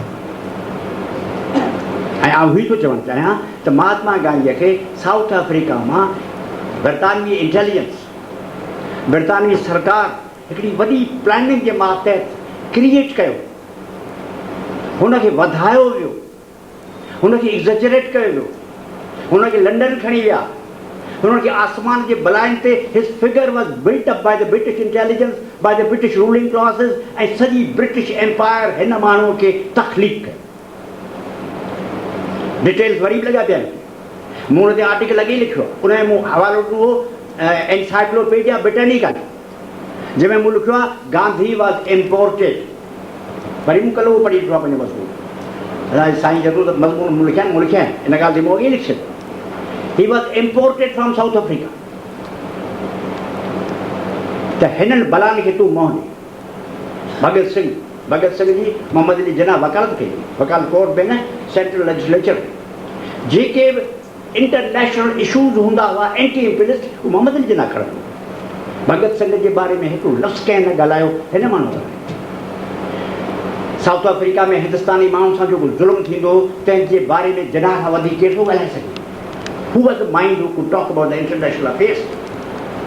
हिन करे हाणे इहे जेका बाहि भरी पई ऐं ॿोली उन ॾींहुं तव्हां जिन्ना जी ॾिसंदव त तव्हांखे लॻंदो त तव्हां हिकिड़ो बिल्कुलु यूरोपियन स्टैंडर्ड जो माण्हू आहे, ॿियो त ठहियो। पर ग़ुलाम मोहम्मद बुरगड़ी जी जेका 1924 में लखनऊ जे मुस्लिम लीग काउंसिल में तकरीर आहे, तंहिंमें हुन चयो आहे त एशिया अफ्रीका जे माण्हुनि जी पंहिंजी यूनाइटेड नेशन्स हुअणु खपे, हिन जी लीग न हुअणु खपे। ग़ुलाम मोहम्मद बुरगड़ी पारो कोट ग़ुलाम मोहम्मद वारो त तकरीर त पढ़ी ॾिसो, हुनजो इंटरनेशनल माइंड त ॾिसो त हू कहिड़े लेवल ते ॻाल्हाए थो। ऐं दोस्त हो जिन्ना जो, जेकॾहिं उहो ज़िंदा हुजा त वज़ीर आज़म जिन्ना हिनखे करे, ऐं उन माण्हू जो ख़्यालु इंटरनेशनल हो, अंग्रेज़ जो टोली न हो, पको अंग्रेज़ दुश्मन माण्हू। He was the man of an international structure. Sindh जे कॾहिं जिन्ना खां पोइ पैदा कयो आहे, ही वॉज द मैन। ही सर ग़ुलाम चंद फलाणा जे टके खे 20 साल पढ़िया नोबडी। गांधीअ खे उतां आंदो, ऐं गांधी साहिब हिते हिस्ट्री, वॾी हिस्ट्री आहे। लॉर्ड वेलिंगटन कॉन्फ्रेंस घुराई तंहिंमें जिना साण वड़ी पियो तव्हांखे ख़बर हुजे मशहूरु वाक़ियो आहे सफ़ा हिन बाइकाट कयो वेलिंगटन जो बॉम्बे जे गवर्नर जो लॉर्ड चेल्समोट कॉन्फ्रेंस घुराई बाबा हिंदुस्तानियो अचो मदद करियो तिलक खे ॿाहिरि कढी छॾियऊं गांधी ॿाहिरां ई आयो कंहिंसां कोन ॻाल्हायो अंदरि घिड़ी आयो आउं पंहिंजे ज़मीर खे हाज़िर नाज़िर ॼाणे चवां थो त हिन वक़्तु अंग्रेज़ जी मदद करणु खपे सभु हिंदुस्तानी उथी बीहनि ऐं हिन जंग में फतेह हासिलु कनि गांधी जी इंटरनेशनल कैम्प हुई उन बिल्डअप कयो हो डंडर मां थी आयो हो अंग्रेज़ हिन खे आसमान ते पहुचाए चुको हो हिननि खे ॿाहिरि कढी छॾियो ॻाल्हि ई कान ॿुधऊं हुनखे टिप ॾेई छॾियूं सिंगापुर या इन पासे मोकिले छॾियऊंसि तिलक खे जना खे ॿाहिरि कढी छॾियऊं ऐनी बसंत खे जेल में छॾियऊं गांधीअ जो को सॼो दौर कांग्रेस जे अंदरि ऐं ॿाहिरि जेके बि नेशनलिस्ट हुआ उन्हनि जी मुरली बंदि करणु जेका जदोजहद पे हली अंग्रेज़ जे ख़िलाफ़ु कन्फ्रंटेशनल उहा बंदि करणु उनखे टारपेडो करणु तंहिंजो कयो वियो उन खां पोइ 3 क़दम हुन खया चंपारण जी तहरीक हलाई अंग्रेज़नि हिन खे खटाई कूड़ी तहरीक हुई खेडा जी तहरीक हुई हारिर जी उहा बि साॻिए पैटर्न ते जीअं साउथ अफ्रीका जी तहरीक कई तव्हांजी ॻाल्हि सम्झ में शायदि न अचे अंग्रेज़ हिकिड़ी तहरीक गांधीअ पे हलाई हितां लॉर्ड डफरन रॉबर्ट्सन खे इंटेलिजेंस जो एजेंट उते खे मोकिलियो लॉर्ड स्मट सां ॻाल्हियूं हलियूं ब्रिटिश गवर्नमेंट जूं ॻाल्हियूं हलियूं बाबा गांधी हिंदुस्तान में खपे गांधी खे बैक करियो गांधी जेल में गांधी सां एग्रीमेंट थिए यानी हिकिड़े हफ़्ते अंदरि कमेटी मुक़ररु थी आहे कमेटी कातल माण्हू जी त हिन जा सभु मुतालबा बहाल कया आहिनि पार्लियामेंट में बिल पास थियो आहे उहो कमेटी थी वियो आहे with in matter of 2 months सभु मुतालबा मंज़ूर थिया गांधी खे लंडन रवानो करे छॾियो अंग्रेज़ जे ॾींहंनि में 2-3 हफ़्तनि जे अंदरि सभु मुतालबा मंज़ूर गांधी जेकी फरमाए जो सही ही लंडन पहुची वियो बादशाह सलामत बकिंगहाम पैलेस में गांधीअ घुरायो हिते वाइसरा ख़ुदि ऑर्डर्स करे चंपारण जा सभई मुतालबा मंज़ूर करे असेंबली जो बिल पास करे हिननि खे ॾियूं कमीशन मुक़ररु करे ॾेई छॾियूं उन दौर खे तव्हां गौर सां थोरो वकीलनि जे नुक़्तनि खे आखां ॾिसो अंग्रेज़ ईअं कंदा हुआ छा आउं गांधी जो ज़िक्र छो थो करियां त हिते वॾी प्रोपेगेंडा हलाई वई आहे त नेशनलिस्ट गांधी हो जिन हथ अंग्रेज़ में माण्हू हिन खां वॾो गांधीअ जो जेकॾहिं मूंखे को इजाज़त सां सदर ॾे त आउं तव्हांखे हिकिड़ो सेकंड पढ़ियो न गांधी छा थो करे तव्हांजी इजाज़त 2 सेकंड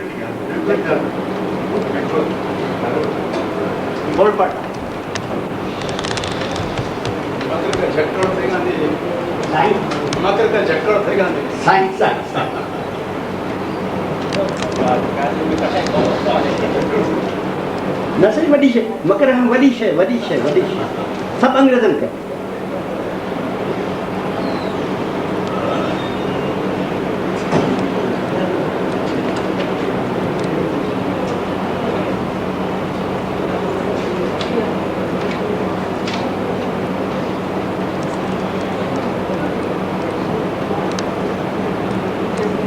ही आहे गांधी साहब जो लेटर दिनार इहा सन 1918 महीनो आहे जुलाई तारीख़ आहे 16 गांधी रोड टू अर्ज जिन्ना सिंधी में तर्जुमो करिया अंग्रेजी चवंदो ॿुधायां पोइ सिंधी में तर्जुमो करिया Gandhi wrote to urge Jinnah to make an emphatic declaration regarding recruitment हुन हो पिया चवनि त असांखे नेशनल आर्मी ॾियो ऐं उनमें असांजा जनरल हुजनि हीअ थो चओ त सिपाही भर्ती करे त जंग हली विढ़ूं recruit arguing court can you not see that if every home rule leaguer became a potent recruiting agency while at the same time fighting for constitutional rights we should ensure the passing of the Congress League scheme seek ye first the recruiting office and everything will be added unto you को चाहिए तो any बसंत के चाहिए unless to open the recruiting agents how can you be considered to be a real patriot तर्जुमो थो करियां छा तव्हांखे इहा ॻाल्हि नज़र नथी अचे त जेकॾहिं तव्हांजी पार्टीअ जो हर ऑफिस में अंग्रेज़नि जो भर्तीअ जो मर्कज़ क़ाइमु कयो वञे, भले में आईने सुधारा बि घुरियो, कांग्रेस ऐं लीग जे स्कीम ते बि अमल करियो, पर जेकॾहिं इहो कयो वञे ऐं भर्ती करियो त पोइ छा तव्हां जल्द पंहिंजे मक़सद में कामयाबु न थींदो? पहिरीं भर्ती जा मर्कज़, पोइ पाणी शइ मिली वेंदी। पोइ गांधी छा कयो? हिकिड़ो दौल वारो पाण सां वरितईं, पोइ पाण गॾो उहो दौल वॼाईंदो, गांधी तकड़ि कंदो, अंग्रेजी फ़ौज में भर्ती थियो, बीमार थी पटेल पछाड़ी वियुसि, बाबा जंग बंदि थी आहे, हाणे त बंदि कर। चई मूंखे माण्हू चयो तूं त अहिंसा जो माण्हू आहीं, तूं भर्ती पियो करीं।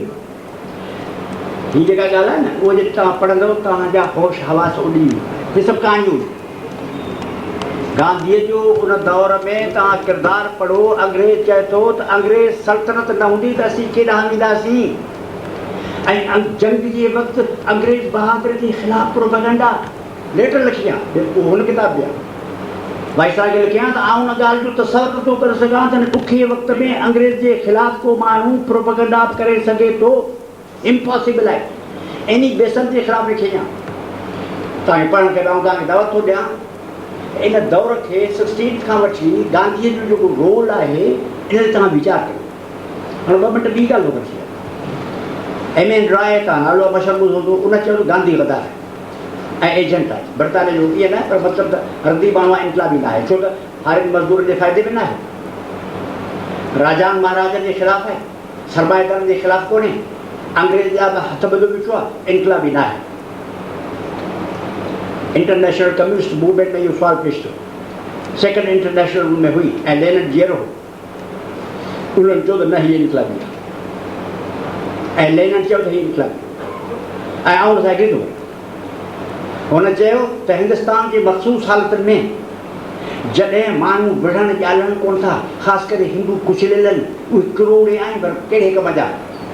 त लेनिन जा अखरनि, in the specific situations of India ही gathered the people of India and brought them in confrontation with the imperialist forces, उन करे ही वधे रेवोल्यूशन। या आई एग्री विथ, उन्हनि हालतुनि में हिन जहिड़ी टैक्टिक्स सां इन्हनि माण्हुनि खे मैदान में आंदो, तंहिं करे हू दुनिया जे अज़ीम इनकलाबियत में शुमारु थियो पियो ऐं थियणु घुरिजे। त इन ॻाल्हि जे करे हुन पाकिस्तान खे अणटर बनाए छॾियो। That was the price that has to be paid. हिन मुसलमाननि खे टोटली नज़रअंदाज़ कयो, हिन मज़हबी सियासत जो जिना हुनखे ख़त लिखियो, जिना चयो त मज़हब खे, ॿियो कहाणी इहा आहे, जिना मज़हब खे सियासत में आणियो, जिना जो ख़त आहे। जिना गांधी खे लिखियो त तो शर्म अचणु खपे मज़हब खे सियासत में आणे, तो एॾो गुनाह अज़ीम पियो करी जंहिंजो नतीजो ईंदड़ नस्ल भोगींदा।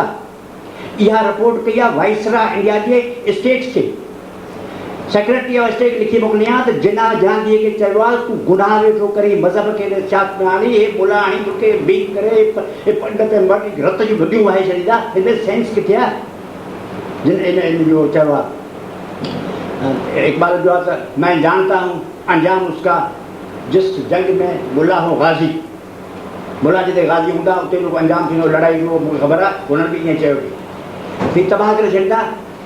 इहा कैलमनी आहे त मज़हब खे मोहम्मद अली जिना सियासत आहे, क़तई ख़िलाफ़। मोहम्मद अली जिना चयो त पहिरीं आउं हिंदुस्तानी आहियां। 1931 में हिन जी कॉन्फ्रेंस, प्रेस कॉन्फ्रेंस बम्बई में कयलु, चई त आउं लीग में आहियां, आउं कांग्रेस जो होसि, हींअर आउं कांग्रेसी न आहियां, पर आउं अॼु बि चवां थो त पहिरीं आउं हिंदुस्तानी आहियां, पोइ मुस्लमान आहियां, पोइ ॿियो कुझु आहे। इहा मुंहिंजे कननि खे ॾरो लॻे पियो, अॼु जेको माहौल जो हले उनजे कूड़ ठहिया आहिनि, उनजा कूड़ जूं फैक्ट्रियूं राति कमु पयूं कनि, तंहिंमें मामिलो ॿियो आहे, पर उनजा पेर उन कूड़ जा पेर आहिनि कोन। उन खां पोइ 70 में हिनजी तकरीर आहे, ख़बर कान थिए त मूं जॾहिं आउं कांग्रेस में हुउसि, जॾहिं आउं अॼु आहियां, इन विच में मुंहिंजी पॉलिसी साॻी आहे जेका अॻे हुई, पॉलिसी ॿिया फिरी विया आहिनि। उन करे हिकिड़ी ॻाल्हि आउं अॻु में ई चई छॾियो, मुंहिंजी जेका स्टडी आहे हिन जे बारे में, ऐं बरे सगीर हिंदू पाकिस्तान जे तारीख़ जो मूंखां वधीक ॼाण को बि कोन्हे, हिन मुल्क में त ख़ैर कोन्हे। हिंदुस्तान जेकॾहिं इहो कॉम्पर्स पैदा कयो, उहो मोहम्मद अली जिना। कॉम्पर्स जी माना छा आहे? जेको सभिनी जो ख़ैरु घुरे, हिंदू हुजे, मुस्लमान हुजे, क्रिश्चियन हुजे, बुद्ध हुजे, ईसाई हुजे, सभिनी माण्हुनि जा हक़ सभई मिलणु खपनि, सभई बराबरि हुजनि। मज़हब जे ॿोलीअ जे ज़बान जे फ़र्क़ु सभिनी खां सवाइ ऐं क़तई नज़र सभु माण्हू कानून जे अॻियां आइन जे अॻियां स्टेट जे अॻियां बराबरि आहिनि उहो माण्हू फ़क़ति हिकिड़ो पंडित जवाहरलाल नेहरू चयो अनीता सिंह लिखियो आहे कोट कई आहे 1935 जे कॉन्फ्रेंस में तकरीर करे छॾी आहे त अक़लियतनि जो मसइलो हिंदुस्तान जे वॾनि मसइलनि में आहे कोन इहो पासी कुंड जो मसइलो आहे हिन जी का बि अहमियत कान्हे मोतीलाल नेहरू चयो त टुकर घोर मुस्लमान अॻवान जे अॻियां उछलाइबा त क़ौमी मसइलो ऐं मुस्लमान जो मसइलो हल थींदो हिकिड़ो टुकुर हिते मूं कयो इहो कोट कयो मूं छपियो आहे हिकिड़ो टुकड़ो मद्रास जे मुस्लमान जे अॻियां उछलाइबो ॿियो सिंध में उछलाइबो सभई मसइला हल थी वेंदा पटेल पुछियो त सिंध जे लीडरनि जी कुल क़ीमत घणी आहे पाकिस्तान ठहे पियो वोट थींदा सिंध जे लीडरनि खे सिंध पाकिस्तान जे ॻाल्हि खे हिन थर जे रणपट में दफ़न करिणो आहे सिंधी लीडर खां पुछो घणा पैसा खपनि करोड़ मां कमु थी वेंदो इन्हनि टैक्टिक्स सां हिननि कयो हो नेशनल मुस्लमान पछाड़ी रोअंदा विया गांधी तारक या बूटा महाराज खे तूं सदर आहीं तूं सचमुच सम्झो तूं सदर थी वञे कांग्रेस जो you have no right to make any statement Abdul Ghaffar Khan रोअंदो वियो लिखियो त सबूत लिखियो मौलाना अबुल कलाम आज़ाद लिखियो आहे हिननि सां धोखो कयो GM सईद पंहिंजे किताब में लिखियो आहे मूं अख़बार में लिखियो आहे उहो छपियो आहे GM सईद चयो हिननि सभिनि जे करे असांजी ॻाल्हि कान ॿुधूं जो कांग्रेसी पंहिंजी ॻाल्हि ते हलिया असांखे रुॻो ॾटो ॾेई विहारे छॾियो असीं रुॻो पुठियां हलियासीं सभिनी सां फ्रॉड कयो मोहम्मद अली जिन्ना हाणे जेके आऊं ॻाल्हियूं कनि तव्हांखे ॾुखियो पछाड़ीअ ताईं हिन ॻाल्हि जो वाक़िफ़ु हो त तक़सीम न थियणु खपे पछाड़ी ताईं हीअ जो चवनि था त जुमिलो सभिनी वॾनि माण्हुनि में तज़ाद थींदा जॾहिं हिननि तपाए छॾियो तंग करे छॾियो मसलन अॼु केतिरा माण्हू जेके मुकमल तरह हिन ॻाल्हि जा हामी आहिनि त आवाम जी पॉलिटिक्स जो फ़ाइदो इहो आहे त पाकिस्तान जा सभु माण्हू गॾु हुअणु खपनि पर जॾहिं तव्हांखे तपाईंदव त बगाल वेड़ो जुदा हीअ साॻी सूरत आहे जेका हिंदुस्तान में हुई हिकिड़ी अक्सर कोई जिना जी हिकिड़ी तकरीर आहे उहा बि हिन में आहे त बैलेट बॉक्स जे ज़रिए अक्सर जे ज़रिए हिंदुस्तान जा फ़ैसिला थियणु न खपनि ऐं मुस्लमान खे हिदायत कई आहे सन 1918 में छा तव्हां सम्झो था त हीउ फ़ैसिलो सॼो बैलेट बॉक्स ज़रिए थींदो हरगज़ न फ़ैसिला सभु गॾिजी कंदासीं 37 जी इलेक्शन थी जिना लिखियईं जवाहरलाल नेहरूअ खे अदा गॾिजी हुकूमत कंदासीं छाजी गॾिजी हुकूमत अक्सर में असीं आहियूं की पोइ असीं असांजा जेतिरा वोट हूंदा थींदा पोइ वज़ीर कोन थींदो गॾिजी हुकूमत गॾिजो सवाली कोन छा करिणो आहे की असां हुकूमत कंदासीं तव्हां ठाहिजो फर्स्ट क्लास जेको अव्हांजो हक़ अव्हांखे मिलंदो पर असीं अव्हां सां छो ॻाल्हायूं छा ॿिया मुस्लमान असांजे पासे गांधी ख़त लिखियईं इहा महिरबानी करे अव्हां खे आउं रिक्वेस्ट थो करियां त इहा हवाला मूंखां ज़रूरु वठो छो इहे तव्हांजी तइलीम लाइ ज़रूरी जेकॾहिं इहे ॻाल्हियूं तव्हां न सम्झो सभु हवाला वठो किताब सभु रखिया आहिनि ऐं तव्हांखे पेज लिखी ॾींदुसि या पंहिंजे चओ डायरेक्टर चांद बीबी साहिब खे उहा मूंसां मिली मूंखां उहे सभई रेफरेंस वठे ऐं ज़रूरु पढ़िजो हुनखे महात्मा गांधी चयो साड़ी आपने कुछ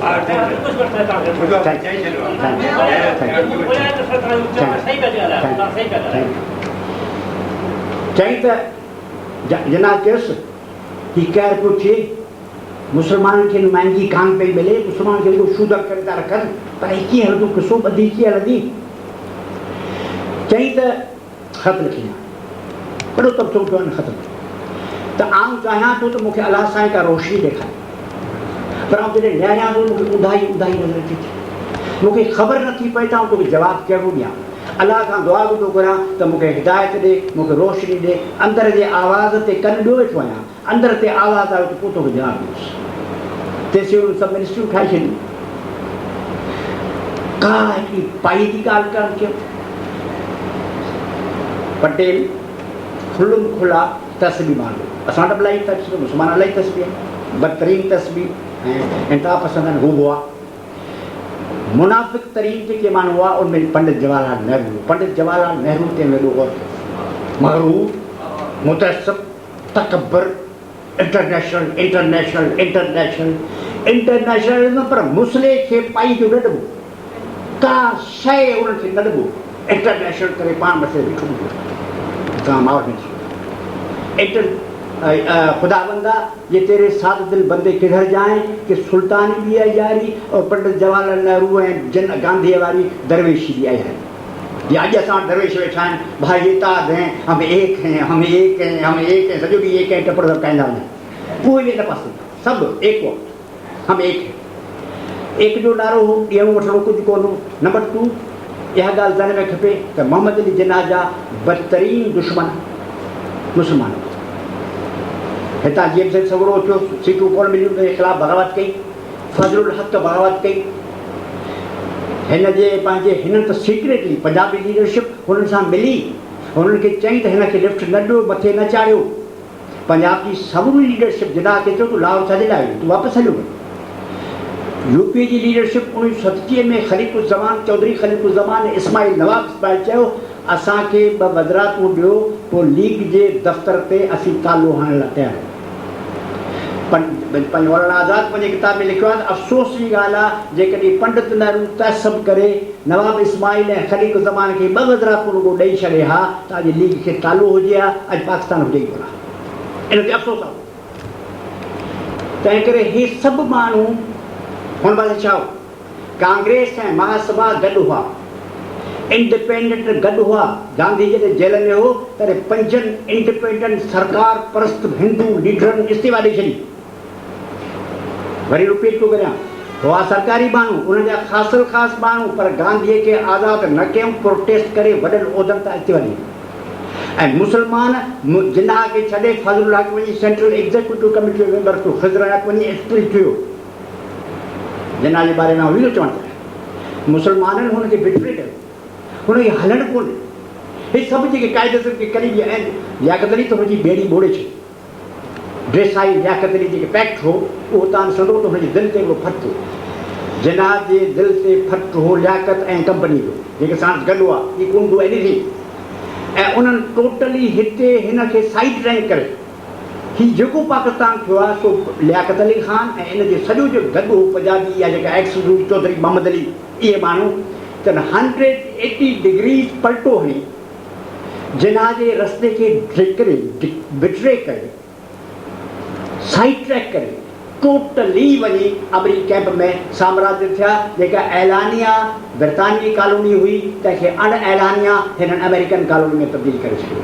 अॼु जेको डिबेकल आहे ही तव्हांजो बुनियादु जिन्ना सां गद्दारी करणु, जिन्ना जे आदर्शनि सां गद्दारी करणु, ज़बान सां चपट सां में करणु, उनखे टोटल 180 डिग्री जो ॿियो ट्रैक वठणु, पाकिस्तान खे साम्राज्य जे हवाले करणु, उनखे विकिणी छॾणु, सो नतीजो आहे हिन सूरत आहे। मोहम्मद अली जिन्ना चयो बैंस खे चई फाती हीउ जो लियाकत अली मूंखे पुछणु पियो अचे सो मुंहिंजी सिहत पुछणु कोन पियो अचे, हीउ पुछणु पियो अचे त आउं कॾहिं मरंदुसि। मोहम्मद अली जिन्ना जो इंतिहाई गजूर ऐं तव्हां पंहिंजे अंदाज़ में चयो मुतकबर माण्हू हो। हुन हिकिड़ो लम्हो बि शिकायत न कई। जेको साणस पाकिस्तान में थियो तंहिंजे बारे में हिन में न कई, उछगार न ॾेई, बयान न ॾेई, कुझु न कई। He was murdered politically, intellectually and emotionally. Kashmir जो हमिलो कयूं हिन खे न ॿुधायो, रिकॉर्ड ॿुधो, रिकॉर्ड मौजूदु आहे त कश्मीर ते हमले जी हिन खे इंटीमेशन ॾिनऊं। पाकिस्तान जो गवर्नर जनरल ओड़ो पाकिस्तान जो commander in chief general Douglas Gracy हो, जंहिंखे न चयो त 11 रेजिमेंटूं वठी कश्मीर जे फलाणे हंधि ते वञे, ही रिफ्यूज़ टू ओबे। जेके जिन्ना बेसिक स्ट्रेटेजिक हुकुम कढिया तरक़ी ख़तमु करे छॾी। 1948 में कराची में फसाद कराया विया ऐं उन्हनि फसाद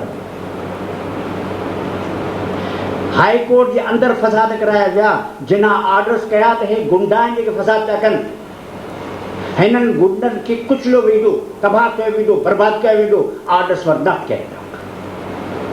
गुंडनि खे चयो त माण्हू मारे वक़्तु खोड़े खे आउं सबसि ॾींदुसि। ऐं आयुसि पिए रस्ते ते त हिकिड़ो माण्हू हो हथ में सिसी माण्हू जी खणी पियो आयो, सिख जी सिसी हुई, हेॾो ॾाढ़ी हो, रत पे ॻड़ियुसि ऐं फुटपाथ ते बंदर उतां वियुसि पिए त परियां आयो कि एम्बुलेंस पे आई, उनमें खोड़ो वेठो, जो खोड़े हिकदमि पंहिंजे खीसे मां पिस्टल कढी उनखे फायर कयो। पोइ माफ़ जेको भॼियो त वरी ॿी बिल्डिंग ते हमिलो करणु हिन खे टोटली हिन जी जेका पॉलिसी हुई उन्हनि खे फ्रस्ट्रेट करे एजेंट जेके हुआ हे बदमाश क्रिमिनल जेको लॻो हुन सां अटैच थी वेठो हो उन बदमाश क्रिमिनल जगमाल करे स्टेट खे जरबैल करे सभु टुला डंगा ॾाड़ियूं तोड़े भॼाए सॼा हीअ जेको तव्हां ॾिसो था न इहो मोहम्मद अली जिन्ना जे आरज़ूअनि उन्हनि जी ख़्वाहिशनि हुनजे नज़रिए हुनजी दूरअंदेशी हुनजी हिकमत अमलीअ जो लाश हीअ क़ब्रिस्तान आहे जिन्ना जी उमंगनि आरज़ूअनि जो हीअ क़ब्रिस्तान आहे हिन क़ब्रिस्तान मां वरी ॿी शयूं पैदा थींदियूं त ॿी आहे हीअ जेका शइ डिबेटियूं ॾिसो था त मोहम्मद अली जिन्ना सां बिठियल आहे अंग्रेज़ जो हीउ ख़्यालु हो त जेकॾहिं हिंदुस्तान पाकिस्तान पंहिंजे पेरनि ते बीह रहे त पोइ हीअ जेका सॼो बेल्ट आहे पैसिफिक हेॾां पैसिफिक आहे इंडोनेशिया ऐं होॾां मैड्रिड ताईं एटलांटिक ताईं मुस्लमान हुकूमतुनि जो हिकिड़ो वॾो ॼार आहे जंहिंमें तेल बि आहे हितां को लीडर पैदा थियो ऐं उन्हनि खे लीड कयो कि मॉडर्न स्टेट्स थी त हीअ त सुपर पावर आहिनि कल्हो का सुपर पावर आहिनि ऐं सुभाणे जा सुपर पावर यूरोप हिननि जे अॻियां छा ॿियनि हे मॉडर्नाइज़ थी विया त टपड़े पूरा तंहिं करे सिंध खे सूबाई ख़ुदि मुख़्तियारी न ॾियूं पंजाब में लॉरेंस जो वैशी रूल क़ाइमु कयूं सरहद खे सूबाई ख़ुदि मुख़्तियारी न ॾियूं पठान जा इलाइक़ा उहे मॉडर्नाइज़ न कयूं बलूचिस्तान खे सूबो न बनायूं हिंदुनि मुखालिफ़ it was a Hindu British axis तव्हांखे ख़बर आहे त आऊं मज़हब जे बुनियाद ते नफ़रत जे ख़िलाफ़ु आहिनि टोटल असांजो बुनियादी मज़हब इहा त जंहिं बि दावा में ह्यूमन राइट्स शामिल न आहिनि उहा दावा कंहिं सचे मज़हब सां हम आहंग थी सघे ई नथी दुनिया जो को बि सचो मज़हब इंसानी हक़नि जी लताड़ जी इजाज़त ॾेई सघे नथो जेकॾहिं को माण्हू अहिड़ी तशरीह करे थो त तशरीह हुनजी ग़लति आहे उनखे असीं क़बूल न कंदासीं इन हैसियत में मोहम्मद अली जिन्ना एशिया जे तव्हां सभिनी तव्हां पढ़ियो हूंदो मूं पढ़ियो आहे बोलीवार तव्हां पढ़ियो हूंदो मुस्तफ़ा कमाल पाशा पढ़ियो हूंदो लीडर वॾा छा में थींदा आहिनि सभु हिकु जहिड़ा हूंदा आहिनि छा सभु हिकिड़े मॉडल में ईंदा आहिनि छा लीडर जीअं लेनिन चयो हिंदुस्तान जी हालत में हीअ गांधी हीअ फ़क़ीर जंहिंखे असीं सभु बिलान था करियूं हम सभा ख़िलाफ़ आहियां उहे न करे आहे त हिंदुस्तान जी अज़ीम ताक़त हुजे हा पर हुन ॾिठो थी पियो फ़क़ीर पियो हले पहिरियों गाढ़ो तंहिं बिल आख़िर कहिड़ियूं ग़लतियूं कई कहिड़ा बि धंधा कई पर बिल आख़िर अंग्रेज़नि जो हिंदुस्तान में टिकणु नामुमकिन बनाए छॾियो उन्हनि कंडीशन्स त असीं था चऊं त जेकॾहिं को माण्हू मावजितूं न आहे मावजितूं लेनिन जहिड़ो न हो मावजितूं ऐं होचीमिन मावजितूं जहिड़ो कोन गांधी हुन जहिड़ो कोन माण्हू सभु मुख़्तलिफ़ थींदा आहिनि मोहम्मद अली जिन्ना जो सूट पाए वेठो जेके असां ज़ोरी शेरवानी पाई आहे मोहम्मद अली जिन्ना शेरवानी किथे पाई हुई हमने शेर पाई हेठि फिटी पियो लॻो आउं ॼाणांसि न आउं सुनमत साहिब पढ़ंदो हुउसि मुंहिंजी उमिरि हुन 13 साल जी 14 साल जी असीं मुस्लिम जेका बॉडी गार्ड हुआ त असीं जिन्ना जा बॉडी गार्ड हुआसीं अंग्रेज़ी में तकलीफ़ कई मुंहिंजो हुनखे अखर यादि सभिनी ॿुधाईंदो आहियां पाकिस्तान उर्दू इहा ई हुयसि पाकिस्तान तुम्हारे कदमों में पड़ा है तुम हाथ बड़ा से उसे ले सकते हो यह आइडिया तो हुई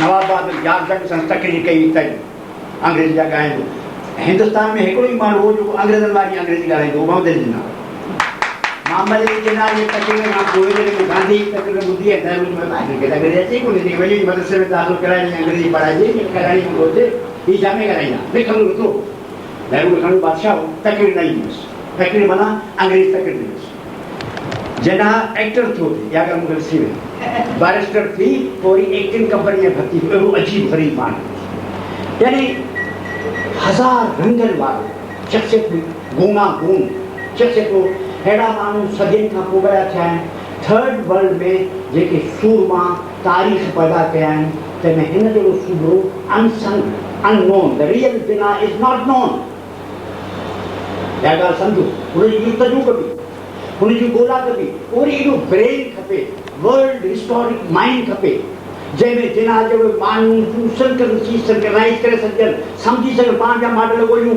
जिन्ना मार्क्स काल हुज़ूर सल्लल्लाहु अलैहि वसल्लम अकबर आज़म इहे मॉडल आहिनि पर काइनात में साॻिया मॉडल किथे बीहंदा आहिनि हर दौर पंहिंजा नवां माण्हू पैदा कंदो आहे नयूं रिकॉर्ड में आहिनि जमाल अब्दुल नासिर चयो हो त हिन आसमान में हज़ारे नवां किरदार आहिनि जो ॻोल्हा पिया कनि त असांखे परफॉर्म कयो वञे किरदार आहिनि पर उनखे परफॉर्म करण वारो माण्हू कोन्हे हिन खे किरदारु हिकिड़ो मिलियो गांधीअ जिन्ना सां साथ ॾिना त चीन वॾी शइ आहे अमेरिका वॾी शइ आहे पर थर्ड वर्ल्ड जीअं टुटड़ियल आहे उनखे जेकॾहिं जिनाह जी लीडरशिप हुजे हा त अॼु तव्हीं ॾिसो आहे त अमेरिकी साम्राज्य मुस्लमान मुल्कनि खां जुड़े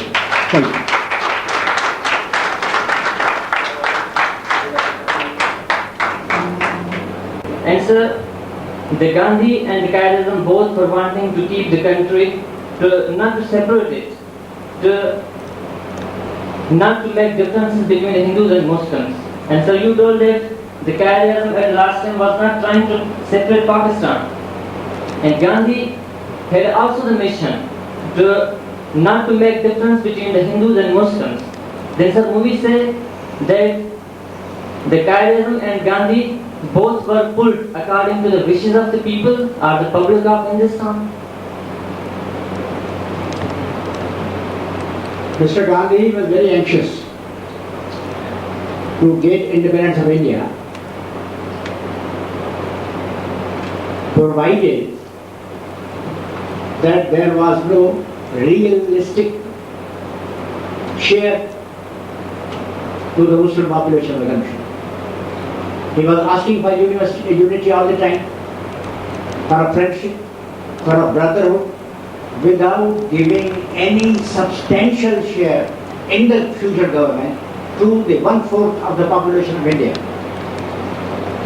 He was not prepared to make any settlement. He was anxious for the British to run away so that by their majority they will rule India.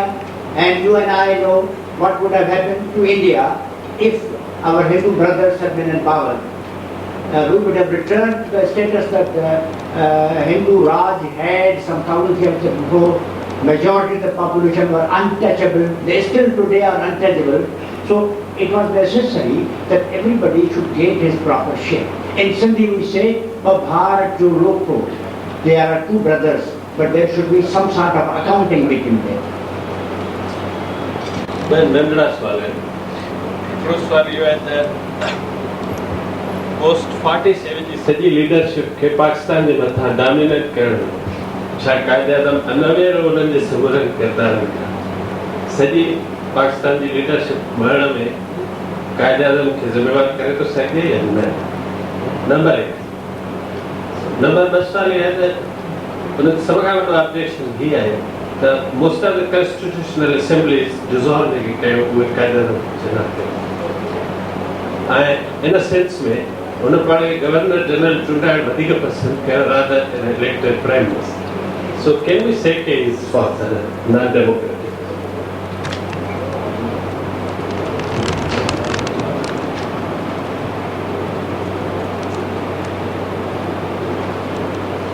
Post Pakistan leadership के अॻियां आणण में क़ाइदे आज़म जो वॾो हिसो हो. He was party to it. There was no other way. जेके चङा माण्हू खे भॼी हलिया जिन में डेडिकेशन हुई, मतिलबु फज़लुल हक़ पैसनि लीडर हो, A1 माण्हू आलीशान हो, वञी एग्जीक्यूटिव कमिटी मेंबर तो ब्रेकिंग द डिसिप्लिन. हिते सिंध में जीअं थियनि वियो 8 सीटूं ऐं 10 सीटूं घुराई. मूं सभु लिखियो पिया असां. I have the entire original record of that time. सईदन Farhan के टिकट उडो न मिलियो छॾे वियो. हिते पंजाब आहिनि एंड टाइम ते बिट्रे करे हू हमरा ॻाल्हिया पोइ हे बुज़ुर्ग अची विया मैदान में. असांजा इहो ई material Muhammad Ali Jinnah had this much. His mission was that with this broken thing, Latif साईं कोई शेर है त टेड़ी टिमकाई दूरियूं दायरनि में मेरे कड़द काठियूं जोगी जड़ाई संधियूं खामण ख़बरूं आदेसन आईं कुझ न ॻाल्हाई लिका कोन लोक कड़द काठियूं मेरे काना नंढड़ा तिन मां बायूं बायूं मरंदियूं वॾनि धगल मां वॾा काठ हुजनि तिन मां ॿाहिरि रहंदा. पर जेके फनकार हूंदा आहिनि, वॾा माण्हू हूंदा आहिनि, ग़ैर मामूली माण्हू हूंदा आहिनि, से इनएडिक्वेट मटीरियल मां बि हिकिड़ी मिशन पूरी करे ॾींदा आहिनि. हिन पंहिंजी मिशन इनएडिक्वेट इहे जेको माण्हू तव्हां ॾिसो था अहिड़ा माण्हू इन में खणी हिन पंहिंजो को मिशन पूरो करे छॾियो. जेके अनडेमोक्रेटिक कम कया क़ाइदे आज़म त तव्हांजो गवर्नर जनरल जे मामले में आहे. गवर्नर जनरल एक्चुअली में पावर त हुजनि हा क़ाइदे आज़म त हिकिड़े नॉमेनक्लेचर खे विच में main thing is that he would have had the power. But did he really have the power? He was ill from the very first day. He was not exercising power. It is absolutely on the record that so far as the day-to-day administration is concerned, Muhammad Ali Jinnah had nothing to do with it.